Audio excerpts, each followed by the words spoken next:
काय हा पाऊस सकाळपासून नुसता पडतोय. खाली तर तळ साचले. आज शाळेला सुट्टी आहे. पार्थ काय करत असेल? त्याला कॉल करून विचारूया. पार्थ पार्थ पार्थ सापडला. हॅलो पार्थ, तू काय करतोयस? हो ना यार, आमच्या इथे सुद्धा ना नुसता पाऊस धो धो पडतोय. आणि आज आपलं पीटीचं लेक्चर होतं. आपल्याला मॅच होती आज आपली. त्या प्रतापरावला हरवायचं सुद्धा होतं आपल्याला. मागच्या वेळेस त्यांनी आपल्याला हरवलेलं, यावेळेस आपण त्याला हरवणार होतो. पण आज तुला बी बॅटिंग नाही भेटली आणि मला पण नाही भेटली.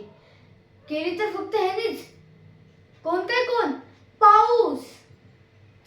यार आपली मॅच जाऊन दे, सोड. उद्या बी आपलं पीटी पिरियड आहे. आपण ना उद्या त्याला हरवूया. ठीक आहे, बाय. प्रतापराव, यावेळेस तू वाचला. पुढच्या वेळेस बघ, आम्ही तुला हरवतोच.